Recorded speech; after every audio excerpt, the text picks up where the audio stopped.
السلام علیکم پیارے دوستو، امید ہے کہ آپ سب خیریت سے ہوں گے۔ ہم آپ کے لیے ایک اور اہم ویڈیو لے کر حاضر ہوئے ہیں۔ ویڈیو کا عنوان ہے ڈاکٹر ذاکر نائک اور مفتی تقی عثمانی صاحب۔ آپ ویڈیو کو مکمل ضرور دیکھیں اور دوستوں میں بھی شیئر کریں۔ تو دوستو ویڈیو شروع کرتے ہیں۔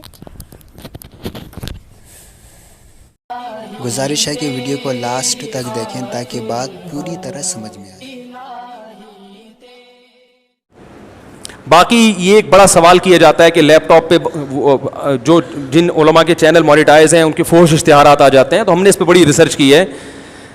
گوگل آپ کی ہسٹری دیکھ کے آپ کے حساب سے آپ کو اشتہار دیتا ہے۔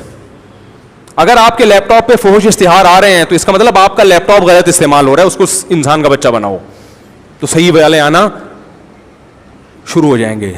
ٹھیک ہے نا، صحیح والے آنا شروع ہو جائیں گے۔ اچھا میرے بھائی، میں نے وضو کیا، پھر نماز پڑھی، اس کے بعد دیکھا کہ میرے پاؤں کے نیچے کچھ چپکا ہوا تھا مٹی جیسا، کیا میری نماز ہو گئی؟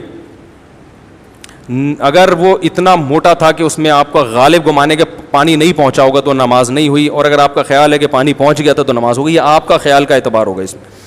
جب فجر کی نماز قضا ہو جائے تو بعد میں فجر کی نماز ہاں وہ مفتی تقی عثمانی صاحب کا احترام جو ڈاکٹر ذاکر نائک صاحب کرتے ہیں یہ پورا آ جانا چاہیے۔ وہ اس لیے کرتے ہیں کہ ڈاکٹر ذاکر نائک عیسائیت کے خلاف جو کچھ کر رہے ہیں اس میں 99% مفتی تقی عثمانی صاحب کی کتابوں سے فائدہ اٹھایا انہوں نے۔ بات آ رہی ہے سمجھ میں؟ نہیں آ رہی سمجھ میں۔ تبھی ملیشیا میں حضرت مفتی تقی صاحب جب جاتے ہیں، ہم جب ملیشیا جاتے ہیں تو ڈاکٹر ذاکر نائک سے ملنے کے لیے جاتے ہیں، لیکن جب حضرت مفتی تقی صاحب جاتے ہیں تو ڈاکٹر ذاکر نائک صاحب ان سے ملنے کے لیے ان کے ٹھکانے پہ جاتے ہیں۔ نہیں آ رہی بات۔ یہ وہی علماء دیوبند ہیں جن کے خلاف آپ صبح و شام بولتے رہتے ہو۔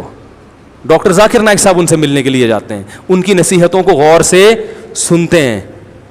اور یہ بھی بات حضرت مفتی تقی صاحب بیٹھ کے کلپ نہیں بناتے کہ میرے سے ملنے کے لیے آیا، یہ تو ان کی نجی محفل کی ایک بات تھی جو میں نے آپ کے سامنے کر دی، ورنہ وہ اس سے مستغنی ہیں۔ اللہ نے ان کو جو مقام عطا فرمایا ہے وہ ایسے نہیں ہے کہ وہ ان چیزوں کو کیش کرائیں، وہ تو اللہ نے ان کو جو مقام عطا فرمایا ان کے لیے یہ سب چیزیں بہت چھوٹی ہیں۔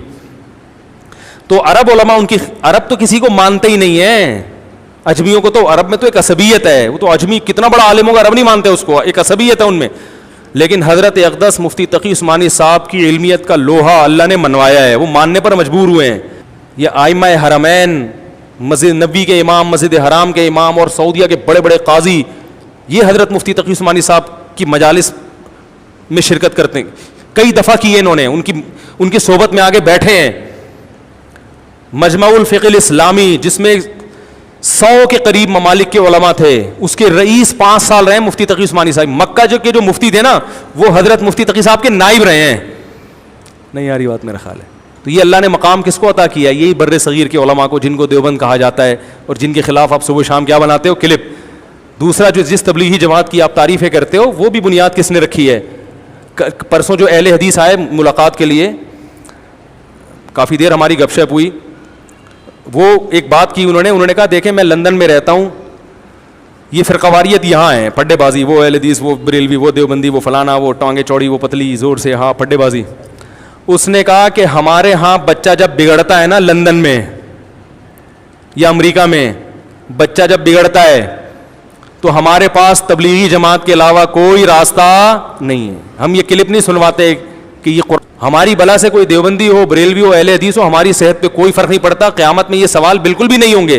میں تو صرف یہ کہہ رہا ہوں کہ جن کے خلاف صبح و شام آپ بولتے ہو، اللہ نے ان کو یہ مقام عطا فرمایا ہے۔ سمجھ رہے کہ نہیں سمجھ رہے؟ تو آپ نہ بنے دیوبندی، نہ آپ کریں، لیکن آپ ان کے یہ فضائل سیکھیں۔